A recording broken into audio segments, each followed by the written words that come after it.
ready? สวัสดีครับ Okay, today we're going to start a new series. วันนี้เราจะเริ่มซีรีส์ใหม่นะครับ I want to go through the book of Colossians. อยากจะพาทุกคนไปดูพระคำโคโลสีครับ So you can go ahead and open there now. อยากให้ทุกคนเปิดเลยนะครับพระคำโคโลสีครับ You can use the Bible or a device. จะใช้พระคัมภีร์หรือว่าจะใช้อุปกรณ์ก็ได้นะครับผม So I think for the next probably 8 weeks, this is where we'll be. เราจะอยู่ในพระคำนี้ประมาณ8 สัปดาห์นะครับ And what I want to do today is just sort of set the foundation. สิ่งที่อยากจะทำด้วยกันวันนี้ก็คือว่าวางรากฐานครับ Look at the first 14 verses. เราจะดู14 ข้อแรกนะครับ And try to understand why did the Apostle Paul write this? เพื่อที่จะเข้าใจว่าทำไมเปาโลนะครับบัคคาที่เปาโลเนี่ยได้เขียนพระคำนี้ How did it impact the people that he was writing to? แล้วก็พระคำนี้เนี่ยได้ส่งผลกระทบต่อคนที่ได้อ่านยังไงนะครับ And how might it impact us today? แล้วก็จะมาดูว่าเราจะมีผลกระทบกับเราในวันนี้ยังไงบ้างครับ I've called the message Against the Flow. ผมตั้งชื่อซีรีส์นี้ว่าเป็นการทวนกระแสนะครับ So back in the States, near my mom's house, there is an indoor swimming pool. ก็ในใกล้ๆบ้านผมที่อเมริกาใกล้ๆบ้านแม่นะครับมันจะมีเหมือนกับสระว่ายน้ำในร่มอ่ะ Not in her house, okay, but near. คือไม่ใช่ที่บ้านนะครับแต่ว่าใกล้ๆบ้านนะครับผม And there is this pool that is made for maybe people who are rehabbing or people that are older. สระว่ายน้ำเนี่ยเขาออกแบบหรือว่ามีจุดประสงค์ให้สำหรับคนที่เหมือนกับทำกายภาพหรือคนที่เป็นผู้สูงอายุที่เกี่ยวกับเรื่องการสุขภาพนะครับ And so it has a bit of a current and it's kind of going around in a circle. ฉะนั้นในสระนี้นะครับเขามีเครื่องทำเหมือนกับทำกระแสน้ำครับให้มันเป็นเหมือนกับหมุนอ่อนๆอะไรแบบนี้นะครับ But if you want to get a proper workout, you will walk against the flow. ฉะนั้นสำหรับคนที่ต้องการไปออกกำลังหรือว่าต้องการที่จะทำกายภาพอะไรพวกนี้ก็ต้องเดินวิธีการคือเดินทวนกระแสน้ำนี้ที่เขาทำขึ้นมา My kids get in there and try to do it, and it's very, very hard for them. สำหรับลูกๆของผมนะครับไปลองมานะครับว่าพวกเขายังทำไม่ได้นะครับผมยากมากสำหรับพวกเขานะครับ But even if you and I try to do it, we will struggle. ถึงแม้ว่าจะเป็นพวกเราลงไปเดินนะครับก็คิดว่าหลายคนอาจจะต้องลำบากในการที่จะเดินทวนกระแส Most of the people are just walking with the current. แต่คนส่วนมากไปนะครับก็ไปเดินตามกระแสนั่นแหละนะครับ And so as you are going like this against the current, people are staring at you. ฉะนั้นถ้ามีใครนะครับที่เริ่มเดินทวนกระแสนะครับคนก็เริ่มจ้องมองแล้วครับ You get funny looks from people. เขาก็จะมองคุณด้วยสายตาแบบแปลกๆนะฮะ You are stumbling and sometimes you trip. บางครั้งก็หัวที่หัวต่ำนะครับผม You're really straining your muscles. แล้วก็ใช้งานกล้ามเนื้อมากเลยนะครับ And you're like, man, maybe I should just turn around and go with the flow. แล้วบางครั้งเราก็คิดเลยว่าเอ๊ะหรือเราจะไปตามกระแสดีนะ And I think this is similar to what goes on in the Christian life. แล้วผมคิดว่านี่เป็นสิ่งที่คล้ายกับสิ่งที่เราเผชิญในชีวิตคริสเตียนครับ Like you announce people at work, people who you live with or go to school with, they find out you are Christian. เมื่อเราประกาศตัวของเรานะครับให้กับคนที่เราอาจจะอยู่อาศัยด้วยหรือเพื่อนที่ทำงานหรือคนใกล้ตัวเราได้รู้ว่าเราเป็นคริสเตียนนะครับ Maybe they look at us funny. เขาก็จะมองเราแปลกๆนะ Sometimes they see us stumble. บางครั้งก็เขาเห็นเราล้มลง They see it can be very difficult, like the strain on the muscle. บางครั้งนะครับใช้พลังงานกล้ามเนื้อของเราเนี่ยอย่างมากเลย And sometimes we can be tempted to just say, why am I doing this? Why don't I just go with the flow of the culture? จนบางครั้งเราอาจจะถูกหลอกให้คิดนะครับว่าทำไมต้องมาทำแบบนี้ด้วยนะทำไมเราไม่ยอมปล่อยตัวปล่อยใจไปตามกระแสล่ะ Because sometimes we're discouraged. เพราะบางครั้งเราก็ท้อใจ Sometimes we're tired of being mocked. บางครั้งเราก็เหนื่อยและกับการถูกล้อเลียน Sometimes we're just tired of being strained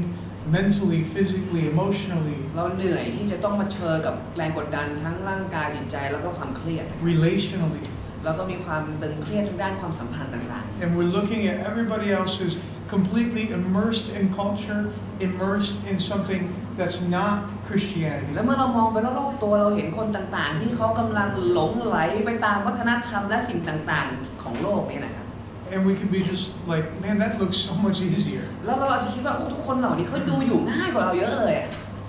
So here's the thing, that's exactly where the people to whom Paul is writing are at in their lives. แต่พี่น้องรู้ไหมครับเปาโลนะครับเขียนจดหมายฉบับนี้ถึงคนที่กำลังอยู่ในสถานการณ์แบบที่อธิบายมาเมื่อกี้เป๊ะเลย The Colossian church was a very young church. คริสตจักรโคโลสีนะครับเป็นคริสตจักรที่เพิ่งเริ่มใหม่นะเป็นเหมือนกับคริสตจักรเด็กนะครับ How many people in this room you are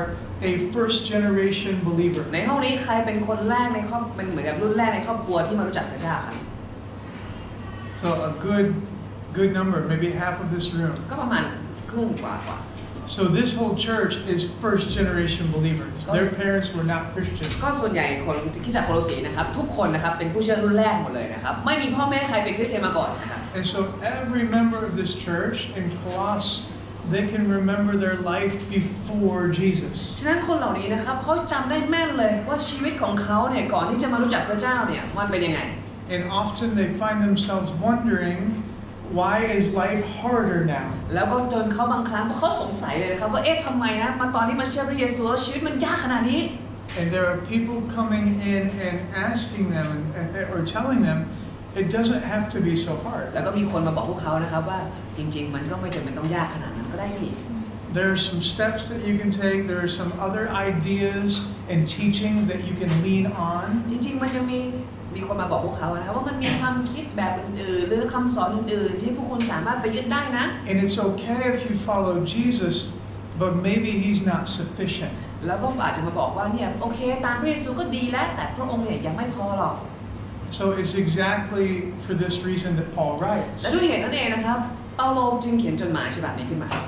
To tell them he is sufficient, he is supreme. เพื่อจะบอกเราว่าพระเยซูคริสต์องค์นี้นะครับพระองค์ยิ่งใหญ่สูงสุดและพระองค์ผู้เดียวก็เพียงพอ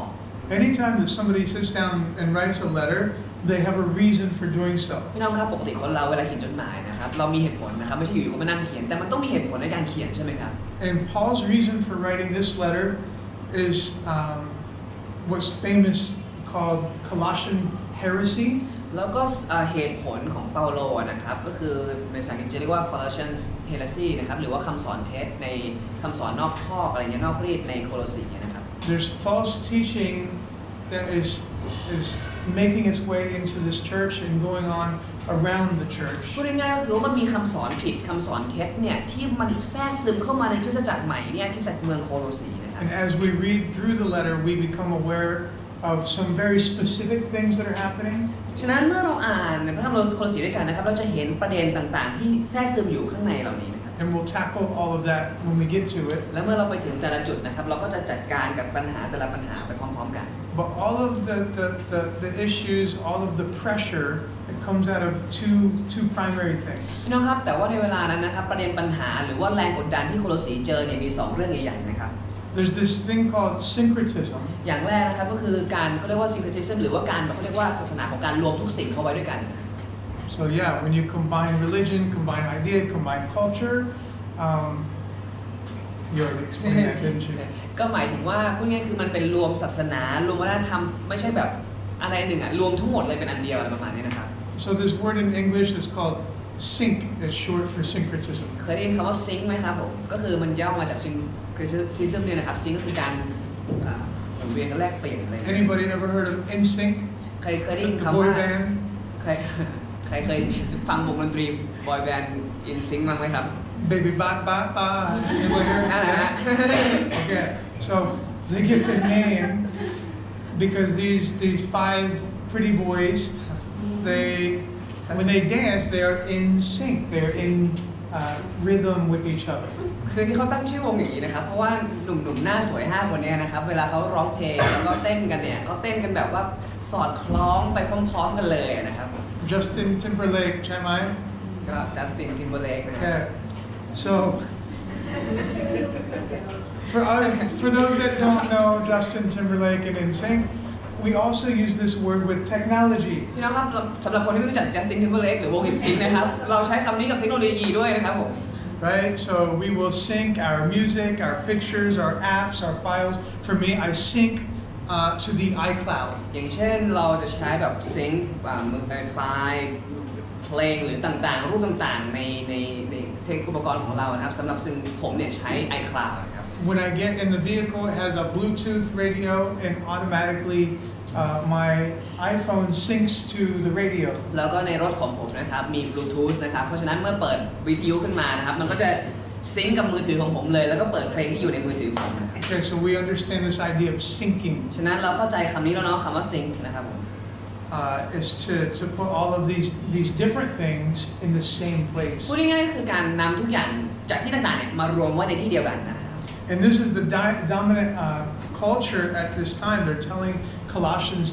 to sync everything together. แล้วในเวลานั้นเนี่ยคนในเมืองโคโลสีเนี่ยพยายามจะกดดันคริสตจักรโคโลสีนะครับผู้เชื่อโคโลสีเนี่ยให้รวมทุกอย่างเอาไว้ด้วยกัน They're telling the church you can keep following Jesus, you can keep doing whatever it is that you do on Sunday, but here's these other beliefs, these other ideas, these other practices. You can mesh them all together. ก็คือกำลังบอกผู้เชื่อโคโลสีว่าโอเคคุณไปบอกวันอาทิตย์ก็โอเคคุณเชื่อพระเยซูก็โอเคแต่ในขณะเดียวกันคุณก็ยังสามารถทำอย่างอื่นอย่างนั้นอย่างนี้ตามไปด้วยได้นะ And they say if you don't mesh them together, well, you know, that's just not very smart because there's more to life than Jesus. แล้วคนพวกนี้ก็มาบอกพี่น้องที่โคโลสีว่าเอ้ยแต่ถ้าเกิดคุณไม่ยอมคุณเอาแต่พระเยซูคุณไม่เอาอย่างอื่นเลยมันดูเป็นการดำเนินชีวิตที่โง่หรือเปล่าเพราะมีอีกตั้งหลายอย่างที่มันน่าสนใจ Now, does our culture pressure us to do the same thing? พี่น้องครับสังคมเรากดดันเราแบบนี้ไหมครับ I know, like in Western culture, very much so. พี่น้องครับในวัฒนธรรมของผมนะครับเป็นอย่างนี้เลยนะ And I think your culture is the same way. ผมคิดว่าวัฒนธรรมของพี่น้องก็น่าจะเป็นคล้ายๆกันด้วยนะครับ We even encountered in churches outside of Tyrone, เราได้เคยไปบางคริสตจักรนะครับที่ไม่ใช่ใต้ร่มคุณนะฮะ We've seen churches that had like some Buddhist kind of rituals inside the church. เราเห็นบางคริสตจักรนำเขาเรียกประเพณีการประพฤติของพิธีกรรมของพุทธเข้ามาในคริสตจักรของพระเจ้าเลย Even here at Tyrone, I think it was a few years ago, Ruud's father is baptizing. อย่างเช่นเมื่อไม่กี่ปีที่ผ่านมาผมจำได้นะเห็นพ่อของรุธนะครับให้บัพติศมา And there was a girl wearing the charm with the Buddhist. แล้วก็มีผู้หญิงคนหนึ่งนะครับได้สวมเหมือนกับสร้อยห้อยพระพุทธรูปลูกเคารพนะ And she was going to get baptized into Christ while wearing the charm. แล้วก็เห็นว่าผู้หญิงคนนี้กำลังจะเดินลงบ่อบัพติศมานะครับแต่ว่าในขณะที่ก็ยังมีสร้อยคอเนี่ยห้อยคออยู่ She's not in here, right? มาอยู่ที่นี่ใช่ไหม But so in her understanding, it was okay to wear the charm still and then to become a Christian. ก็ในความคิดของเธออาจจะยังเข้าใจว่ามันไม่เป็นไรเนาะที่จะยังสวมแล้วก็เก็บทุกสิ่งไว้แล้วก็มารับพระเยซูด้วยอะไรแบบนี้ You know, Prasad didn't allow that to happen. แต่ประสิทธิ์นะครับไม่ยอมนะครับผม And I guess I've heard that sometimes you guys will go into people's houses when they become Christian and remove shrines. แล้วเราได้ยินสิ่งดีในของคริสตจักรเรานะครับเมื่อเราบางทีมีพี่น้องมาเชื่อเนาะเราไปช่วยเขาในการที่จะเอาหิ้งหรืออะไรพวกนี้ออกอะไรอย่างนี้ Right, and so we have to do that because otherwise people think, well, I can just have both things. ทำไมต้องทำแบบนั้นก็เพื่อจะให้เขาได้รู้ไงครับว่ามันไม่สามารถไปด้วยกันได้ So that's the first pressure that these people are facing, and we face the same pressure ฉะนั้น today. นี่เป็นแรงกดดันแรกที่พี่น้องที่โคโลสีเผชิญและเป็นแรงกดดันเดียวกันที่เราเผชิญในวันนี้ด้วย And the second one is what I would call immortalization. และอย่างที่สองนะครับที่อยากจะพูดถึงก็คือแรงกดดันที่สองนะครับก็คือ immortalization ก็พูดถึงเขาเรียกว่าความชั่วร้ายความผิดประเวทความวิปลาสนะ To make something into a god, to make something into something that's as great as แล้ว God. ก็เป็นการที่จะเขาเรียกว่ายกบางสิ่งบางอย่างเนี่ยขึ้นเท่าเทียมกับพระเจ้า And specifically for the Colossians living at this time, do you know what the great God was, the cultural God? พี่น้องรู้ไหมครับว่าในสมัยของโคโลสีนะครับพระอะไรใหญ่สุด It was the very state. It was Rome itself. พระที่ใหญ่ที่สุดในสมัยนั้นก็คือรัฐครับก็คืออาณาจักรโรมเป็นพระที่ใหญ่ที่สุดในยุคนั้น People are putting their faith, their trust, and their hope into the Roman Empire. ผู้คนในยุคนั้นนะครับเอาความเชื่อเอาความหวังความปรารถนาทั้งสิ้นเนี่ยไปแขวนไว้กับจักรวรรดิโรมัน How many years old is Thailand, the kingdom? ประเทศไทยเราตั้งมาประมาณกี่ปีแล้วพอทราบไหมครับ There's no history people here. ตรงนี้ไม่มีใครเก่งประวัติศาสตร์เลยนะฮะ I don't know either, but I can tell you the United States is 243 years old. แต่ผมบอกได้นะที่อเมริกาของเราตั้งมาประมาณ250กว่าปีนะครับ Everybody thinks like the United States was this great superpower, like very strong country. หลายคนมีความคิดว่าประเทศอเมริกานะเป็นประเทศเขาเรียกว่าแบบเหมือนกับเป็นประเทศที่สุดยอดมากนะครับคือเข้มแข็งอะไรเงี้ยนะฮะ But it's only 243 years old. แต่จริงๆมีมาแค่250ปีเท่านั้นนะ The Roman Empire lasted 1,500 years. อาณาจักรโรมันนะครับมีเขาเรียกว่าความยาวนานถึง 1,500 ปี So you can imagine people at that time thought this empire will last forever. ฉะนั้นในเวลานั้นเนี่ยคนในยุคนั้นเนี่ยเขาเลยคงจะคิดกันว่าโอ้อันนี้คงเป็นอาณาจักรถาวรแล้วล่ะคงไม่มีอะไรเปลี่ยนไปแล้วล่ะ They have the greatest army, the greatest thinkers, the greatest builders, the greatest architects. เขามีทั้งทหารที่แข็งแกร่งที่สุดนักคิดที่ฉลาดที่สุดแล้วก็การสถาปัตยกรรมที่สวยงามที่สุดนักก่อสร้างที่เก่งที่สุด There's an expression that says all roads lead to Rome. เคยมีเขาเรียกว่าคำว่าลีติดปากของคนที่บอกว่าถนนทุกเส้นเนี่ยวิ่งไปที่โรม And that exists because they pretty much pioneered the modern road, the way that roads function today. Even many of the roads in Europe today are built on old Roman roads. เหตุผลก็เพราะว่าในยุคนั้นจริงๆแล้วเนี่ยเป็นโรมันนะครับที่คิดค้นถนนนะครับแล้วก็ระบบถนนในยุโรปในปัจจุบันนะครับหลายเส้นเนี่ยสร้างทับถนนที่โรมเคยทำไว้แล้วนะครับ So there's a lot of people in Colossae and all of the other cities in Rome that are thinking this thing's going to last forever. This is the biggest thing that there is in the world. ฉะนั้นในเวลานั้นจึงไม่แปลกใจที่คนเป็นจำนวนมากในเมืองโคโลสีและในยุคนั้นเนี่ยที่คิดว่าอันนี้สุดยอดอันนี้คือที่หนึ่งแล้วก็คงจะไม่มีอะไรจะมาล้มล้างอันนี้อีกได้แล้ว And they're asking how are we going to live against the flow of this giant thing. แล้วผู้เชื่อในเวลานั้นจะต้องคิดนะครับว่าเขาจะทำยังไงที่จะมีชีวิตต้านกระแสที่ยิ่งใหญ่นี้ให้ได้ Now because we're living in 2019, ก็ตอนนี้เราอยู่ในปี 2019 นะครับ we know that Rome eventually fell. เราได้รู้จากประวัติศาสตร์ว่าอาณาจักรโรมันก็ล่มสลายไป We can go see its ruins today, what's left of it. ทุกวันนี้เรายังไปดูซากปรักหักพังบางอย่างได้อยู่เลยนะครับ And we can be sure of this, และเรามั่นใจได้เลยนะครับ that as Rome demonstrated its power by putting people on crosses, แล้วก็คือว่าอาณาจักรโรมเนี่ยเขาพยายามจะแสดงอำนาจโดยการเอาคนไปตรึงกางเขนใช่ไหมครับ Jesus revealed his power by being hung on a cross, and only one of these things is left standing แต่ today. ในขณะที่พระเยซูคริสต์นะครับสำแดงฤทธิ์อำนาจของพระองค์โดยการยอมให้เขาตรึงบนไม้กางเขนและเป็นพระองค์เป็นเพียงผู้เดียวนะครับที่ยังคงอยู่จนถึงทุกวันนี้ Only one of these kingdoms still has armies that march today. อาณาจักรของพระองค์เท่านั้นที่ยังมีทหารนะครับที่ยังคงราทัพไปข้างหน้า Right? And so Paul, he even knew that that was going to be the case. สำหรับเปาโลนะครับเปาโลเนี่ยเขารู้อยู่แล้วครับว่าอันนี้เป็นความจริงที่จะเกิดขึ้นในอนาคตด้วย So he's saying, why do you put your hope in the state? เปาโลจึงพยายามจะท้าทายและถามผู้เชื่อว่าทำไมต้องเอาความหวังของคุณไปฝากไว้กับอาณาจักรนี้เอากับสิ่งเหล่านี้ล่ะ Now, is anybody guilty of this today? ในห้องนี้มีใครที่มีความคิดคล้ายๆแบบคนในยุคนั้นไหมครับ In my country, we have red versus blue. ที่ประเทศของผมนะครับเรามีสีแดงเจอกับสีน้ำเงินนะครับ We have people that think Donald Trump is the best thing ever. บางคนคิดว่าโดนัลด์ทรัมป์นะครับโอ้โหสุดยอดนะครับเป็นสิ่งที่ดีที่สุดที่เคยมีมาเลยนะฮะ And we have people that would love to kill him. และบางคนนะก็อยากจะฆ่าโดนัลด์ทรัมป์เลยนะฮะ You guys have red and yellow, บ้านเรามีแดงเหลืองนะฮะ right? But I think no matter where you are, there are going to be people that say politics is the answer. แต่ว่าไม่ว่าเราจะไปอยู่ที่ไหนยุคไหนนะครับจะมีคนพูดเสมอว่าการเมืองเป็นคำตอบ Government is the answer. รัฐนะครับเป็นคำตอบ We will look to them and put our hope and our faith and our trust in our government. เราเนี่ยจะต้องเอาความเชื่อความวางใจความหวังของเราไปตั้งไว้ที่รัฐของเรา And then there are people like me and you who know that's a bad แต่ idea. ก็มีคนแบบเราทั้งหลายที่ในห้องนี้นะครับที่เรารู้ว่าการทำแบบนั้นเนี่ยเป็นความคิดที่ไม่ถูกต้อง So here's what's cool. Because they have the same climate then that we have now, we know that we can apply this letter the same way they will. สิ่งที่มันเจ๋งก็คืออย่างนี้ครับเมื่อเราเข้าใจแล้วว่าบรรยากาศในคริสตจักรของโคโลสีเป็นอย่างนั้นคล้ายๆกับที่เราเผชิญในทุกวันนี้นะครับเราจึงสามารถนำมาปรับใช้ได้อย่างโดยตรงเลย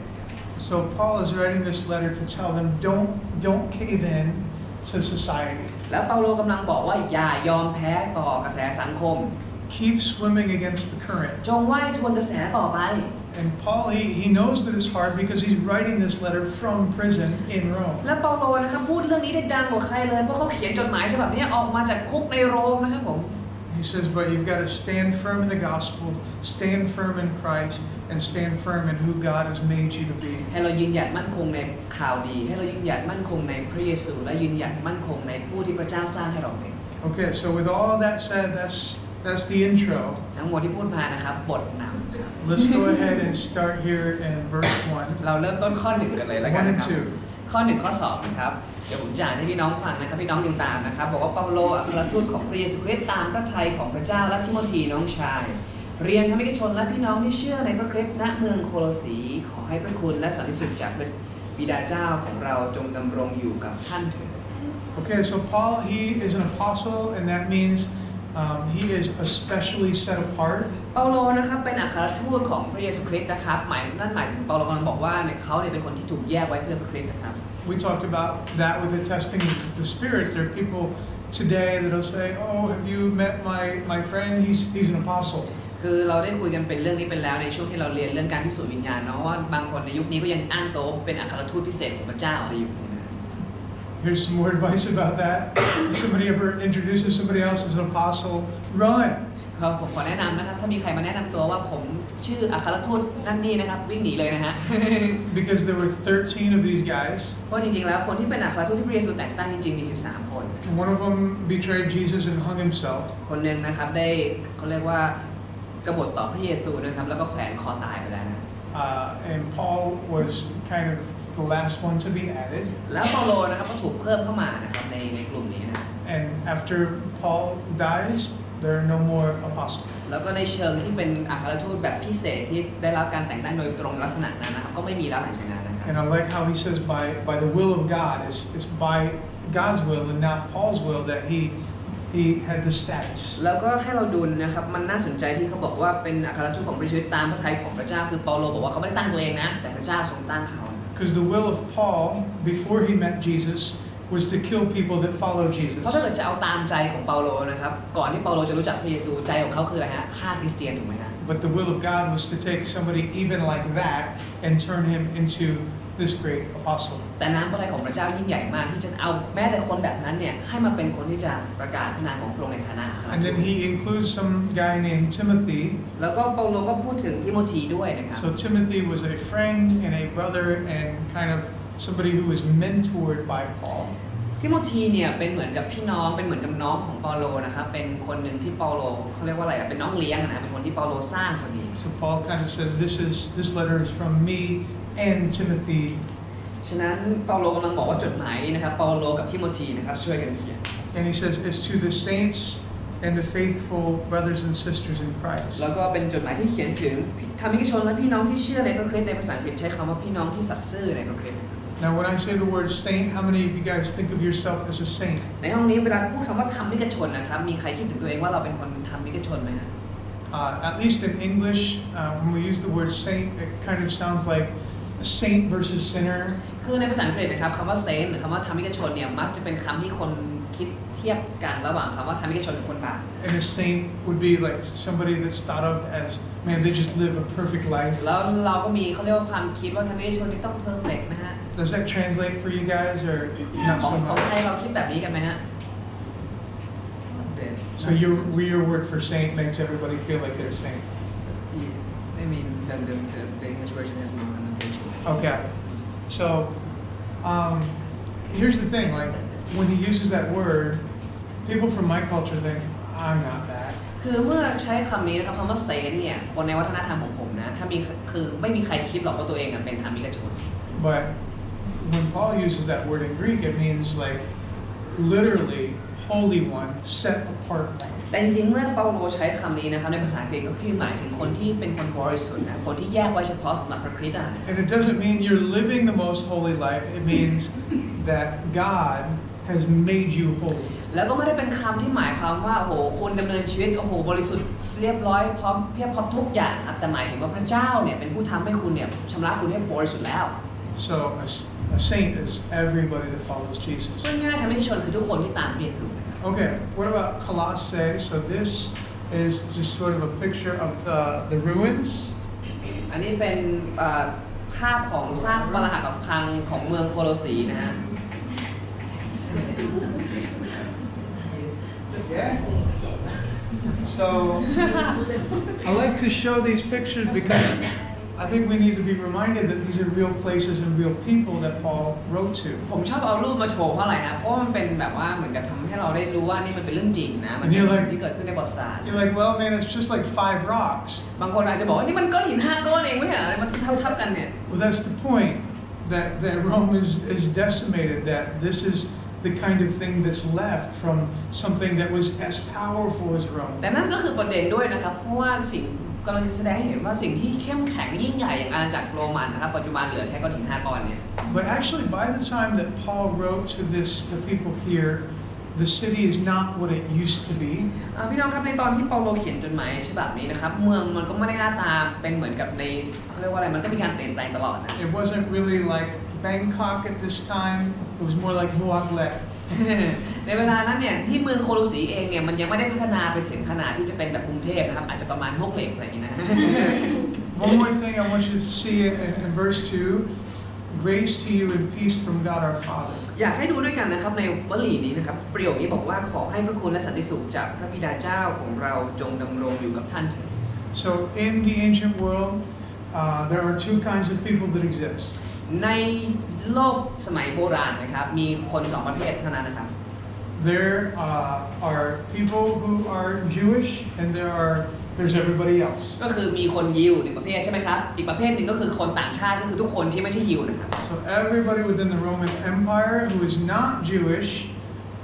they have a way that they greet people, and everybody that is Jewish has a way that they greet people. แล้วก็ในเวลานั้นที่อาณาจักรโรมเนี่ยเขาเป็นใหญ่ใช่ไหมคนที่พูดง่ายๆคืออาณาจักรโรมก็คือทุกคนที่ไม่ใช่คนยิวเนี่ยเขาก็จะมีวิธีเวลาเขาทักทายเขาจะมีวิธีการทักทายแบบหนึ่งเหมือนกันหมดทุกคนแล้วก็คนยิวเนี่ยก็จะมีวิธีการทักทายเฉพาะของคนยิวอีกแบบหนึ่งแตกต่างกัน So all the Greek citizens of Rome, they will say, "Grace be with you," or "Grace be upon you." ก็ในคนโรมนะครับเขาก็จะบอกว่าขอให้คุณความดีนะครับอยู่กับท่านแบบนี้นะ And everybody who is Jewish, they say, "Peace be with you." แต่ของคนยิวนะครับจะใช้คำว่าขอให้สันติสุขอยู่กับท่านนะครับ So the cool thing about Paul, in every one of his letters, he says grace and peace to you. He brings these ideas together. แต่เปาโลเจ๋งตรงที่ว่าเขาเนี่ยเวลาเขาทักทายเนี่ยเขาจะบอกว่าขอบพระคุณและสันติสุขเห็นไหมครับทั้ง2 อย่างด้วยกัน So every time that the church, who is made up of Jewish Christians and Gentile Christians, every time they read this, it unites them. It reminds them that they've become one. ฉะนั้นทุกครั้งที่คริสตจักรได้รับจดหมายของเปาโลนะครับคือคริสตจักรเนี่ยจะมีทั้งคนยิวใช่ไหมแล้วก็คนต่างชาติเขาจะรู้ได้ทันทีว่าอ๋อเนี่ยเป็นสิ่งที่เขียนถึงพวกเขาทั้ง2 กลุ่มเหมือนกันแล้วก็เป็นพระเยซูคริสต์เนี่ยที่นำเขาทั้ง2 กลุ่มมารวมเป็นหนึ่งเดียวกัน And that also they have grace and they have peace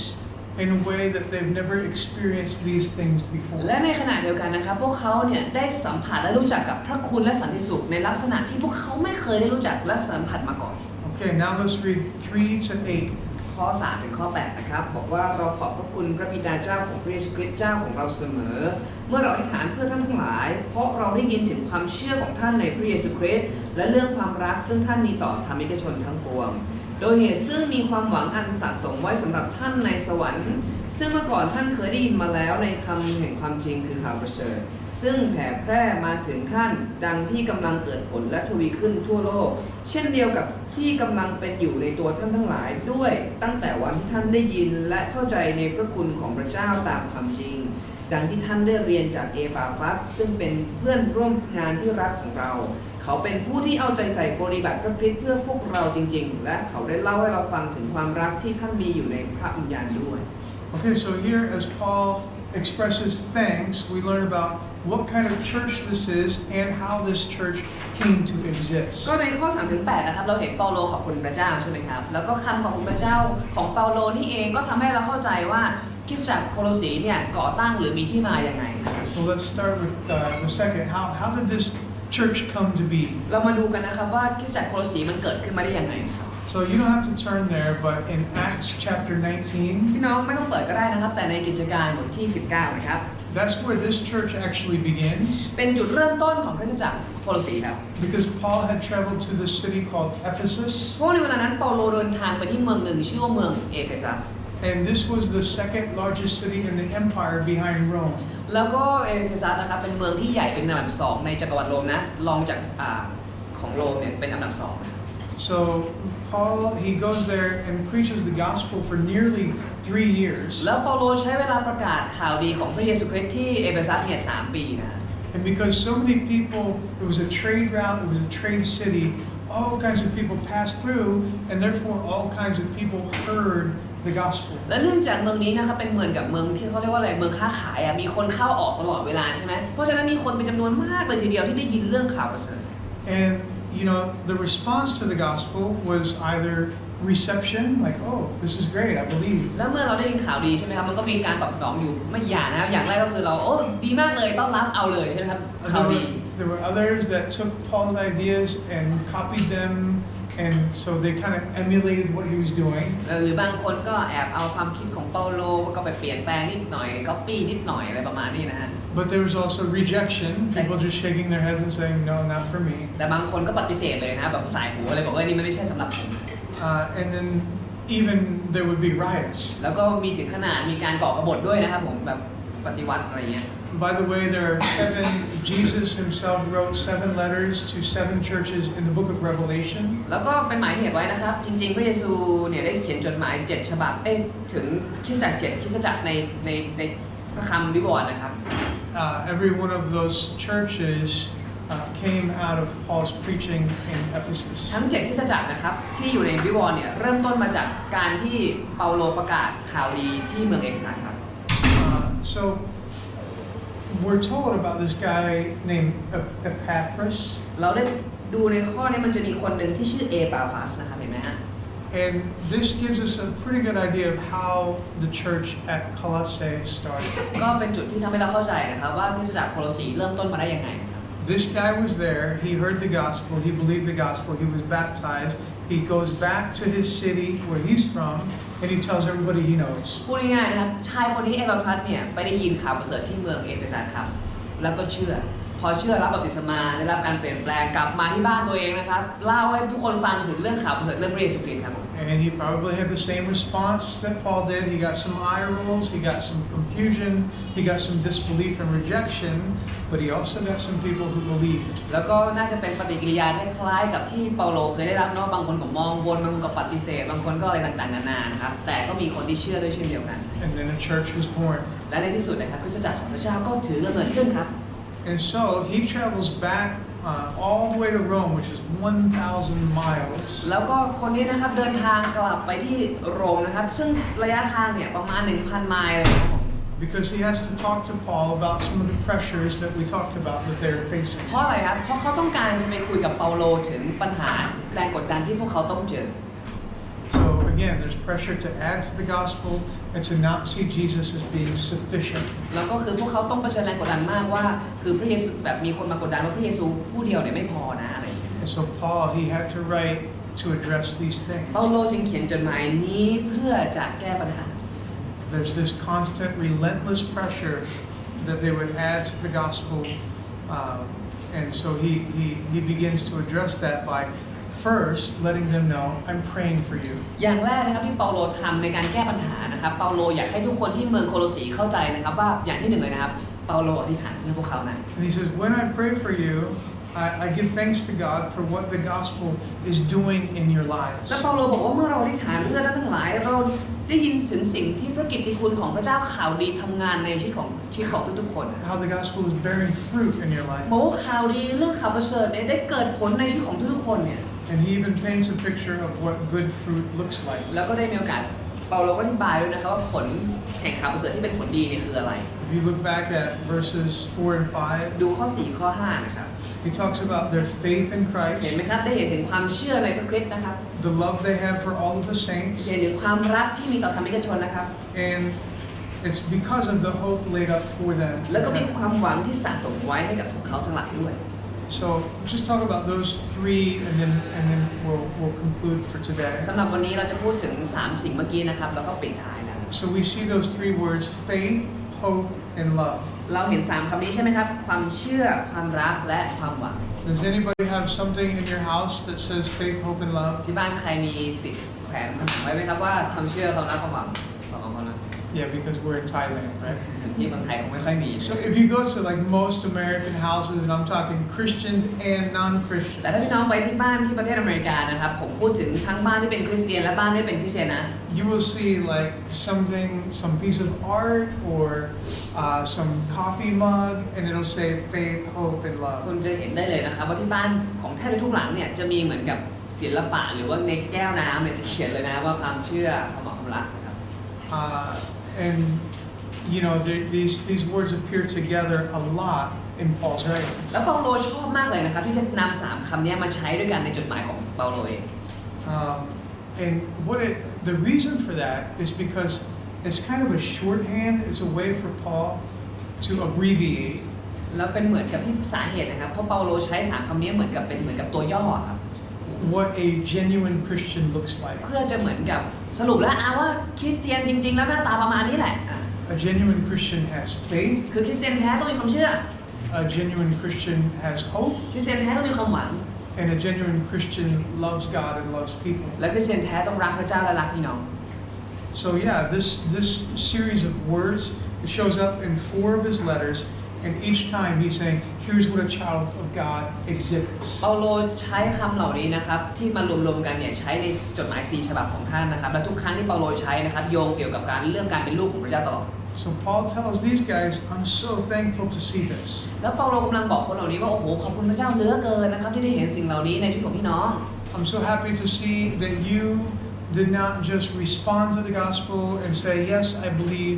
but that you are actually living it out. คือเปาโลกำลังบอกว่าขอบคุณพระเจ้าที่พวกคุณเนี่ยไม่ได้แค่มาอธิษฐานต้อนรับพระเยซูนะแต่ผลของพระเยซูในชีวิตก็เกิดจริงๆในชีวิตของทุกคนด้วย You have this unshakable hope. มีความหวังที่เขาเรียกว่าเป็นความหวังที่ไม่สั่นคลอ Do น you guys remember we've talked about hope before in the Bible? You remember what biblical hope means? เราเคยพูดถึงเรื่องนี้แล้วถึงเรื่องความหวังตามความหมายของพระคัมภีร์พี่น้องจำได้ไหมครับว่าพระคัมภีร์นิยามความหวังว่าอะไร Worldly hope is, I hope that it doesn't rain today. ก็ความหวังของชาวโลกนะครับบอกว่าโอ้วันนี้หวังว่าฝนจะไม่ตก I hope that we have chicken today and not fish. วันนี้หวังว่าอาหารจะมีไก่แล้วไม่ได้เป็นปลา Okay, it's just I don't know what's going to happen, but please let this happen. ก็คือไม่รู้ว่าจะเกิดอะไรขึ้นแต่ขอเถอะขอให้มันได้แบบขอให้ได้ขอให้โดนอะไรวันนี้นะ When the Bible speaks of hope, it's not that. แต่พระคัมภีร์เวลาพูดถึงความหวังไม่ใช่ความหวังแบบนั้นนะครับ One scholar once said that hope is faith standing on tiptoes. พูดง่ายนะครับคือ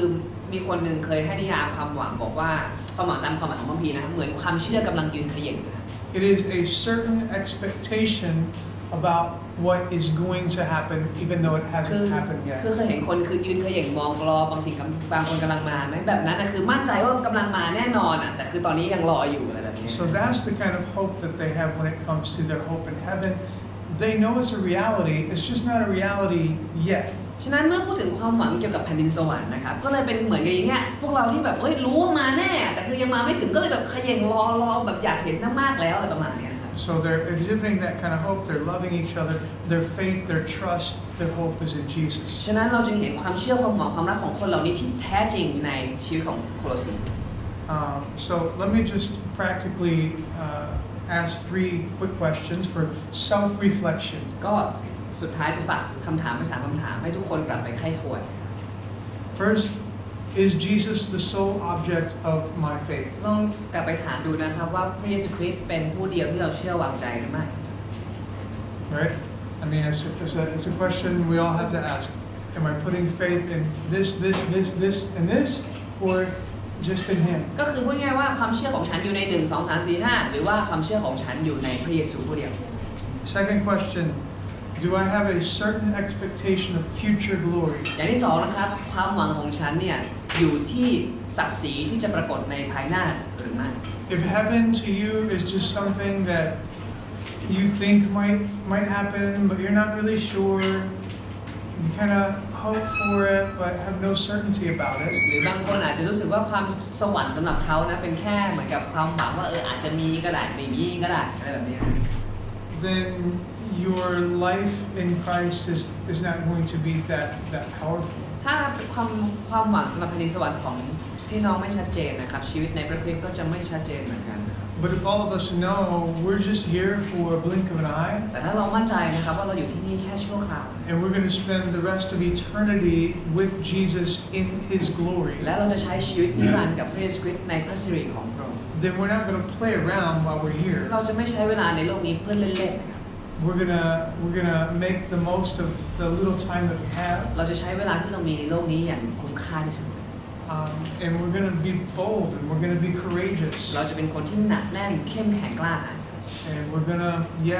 people are going to look at us funny and think we're a little bit crazy. คนอาจจะมองเราด้วยสายตาแปลกๆและคิดว่าเราบ้านะครับ But we can shake it off because we have heaven with God. แต่เราไม่ต้องกลัวนะครับเพราะว่าเรามีแผ่นดินสวรรค์กับพระเจ้าแล้ว So if you have a certain hope of heaven, it changes the way you live พูด today. ง่ายๆถ้าพี่น้องมีความหวังที่แท้จริงกับแผ่นดินสวรรค์นะครับชีวิตปัจจุบันพี่น้องจะเปลี่ยนไปแล้ว And here's the third และ question. คำถามสุดท้ายนะครับ Do I genuinely love my brothers and แล้ว sisters? ฉันเนี่ยรักพี่น้องของฉันจริงๆหรือเปล่า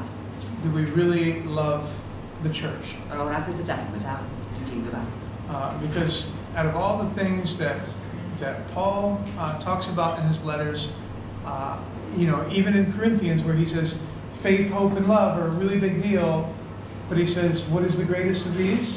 Love. น้องครับทุกครั้งที่เปาโลใช้สามคำนี้นะครับสิ่งที่เปาโลบอกว่าความเชื่อความหวังความรักเปาโลบอกว่าอะไรอย่างที่สุดครับ Okay, and we'll talk about these things and more, recap a little bit, and get into what I didn't get to, but we're going to eat. ครับก็เดี๋ยวที่เหลือเดี๋ยวไว้ต่อภาค2นะครับเพราะว่าเดี๋ยวไม่ได้กินข้าวครับ Let's pray. อธิษฐานกันครับ Father, พระบิดา we thank you for the hope that is laid up for all of us in heaven, เราขอบคุณพระองค์สำหรับความหวังที่เรามีในแผ่นดินสวรรค์ for how you have made this certain thing possible. ดีที่พระองค์ได้ทรงทำให้สิ่งเหล่านี้มันเป็นสิ่งที่มั่นใจได้เลย With us, it would be impossible to come back to you. ถ้าเพียงแต่โดยตัวเราเองเราไม่สามารถกลับมาหาพระเจ้าได้ It would be impossible to spend 1 second with you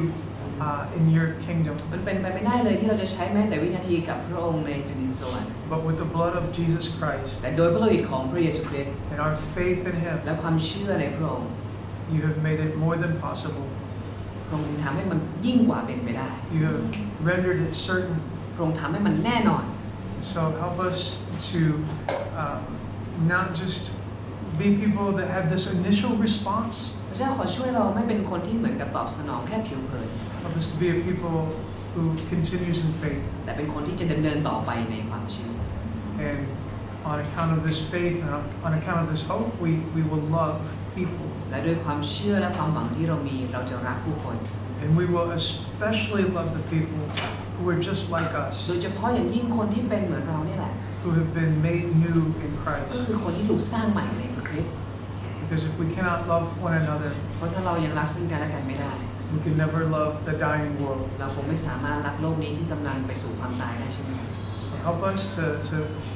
like the church 2,000 years ago, พระเจ้าขอช่วยเราให้เป็นเหมือนคริสตจักรนี้เมื่อ 2,000 ปีที่แล้ว help us to take what you wrote through the Apostle Paul ที่จะนำสิ่งที่พระองค์ได้ทรงตรัสผ่านเปาโล and apply it to our lives. นำมาใช้กับชีวิตของเรา Pray in Jesus' ใน name. พระนามพระเยซูคริสต์เจ้าอาเมนได้ฟังทุกคนครับ